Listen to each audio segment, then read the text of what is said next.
1. Krisis moneter, politik, hukum, dan kepercayaan.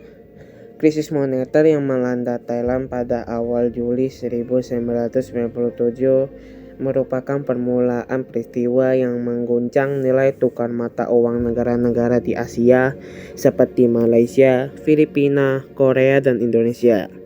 Rupiah yang berada pada posisi nilai tukar 2.500 per USS terus mengalami kemerosotan. Situasi ini mendorong Presiden Soeharto meminta bantuan dari International Monetary Fund atau IMF. Persetujuan bantuan IMF dilakukan pada Oktober 1997 dengan syarat pemerintah Indonesia harus melakukan pembaruan kebijakan-kebijakan, terutama kebijakan ekonomi. Upaya pemerintah untuk menguatkan nilai tukar rupiah melalui Bank Indonesia dengan melakukan intervensi pasar tidak mampu membendung nilai tukar rupiah yang terus merosot. Nilai tukar rupiah yang berada di posisi Rp4.000 per USS pada Oktober 1997 terus melemah menjadi sekitar Rp17.000 per USS pada bulan Januari 1998. Karena ini, banyak perusahaan besar yang bangkrut dan terjadi PHK secara besar-besaran.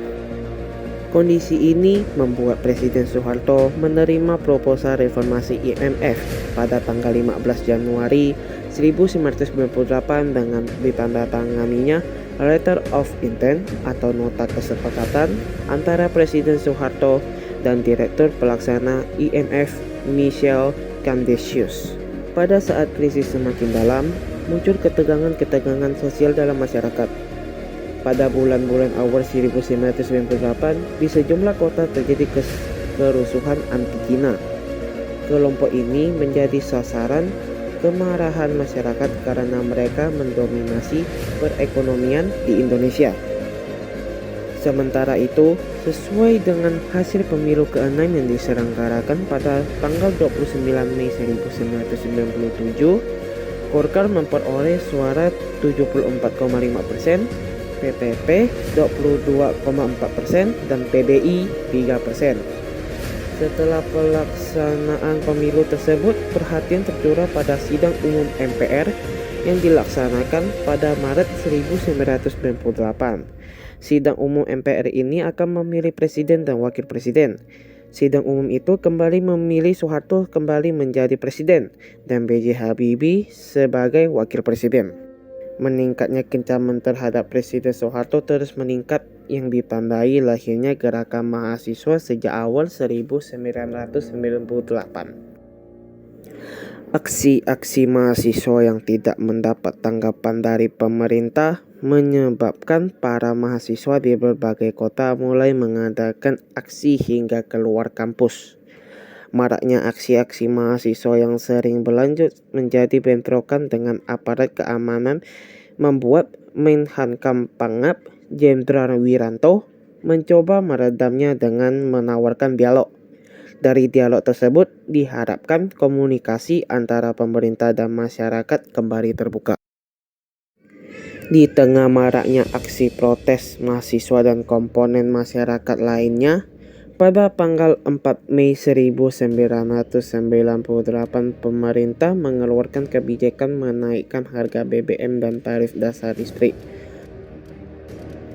Dalam kondisi negara yang sedang mengalami krisis, Presiden Soeharto pada 9 Mei 1998 berangkat ke Kairo, Mesir untuk menghadiri konferensi G15. Di dalam pesawat menjelang keberangkatannya, Presiden Soeharto meminta masyarakat tenang dan memahami kenaikan harga BBM. 2. Tuntutan dan agenda reformasi.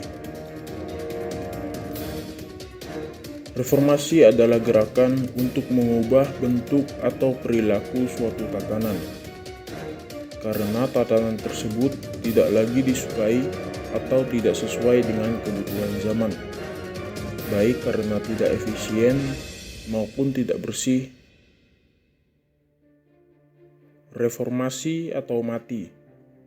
Demikian tuntutan yang ditorehkan oleh para aktivis mahasiswa pada spanduk-spanduk yang terpampang di kampus mereka, atau yang mereka teriakkan pada saat melakukan aksi protes melalui kegiatan unjuk rasa pada akhir April 1900. Kemunculan gerakan reformasi dilatar belakangi terjadinya krisis multidimensi yang dihadapi bangsa Indonesia.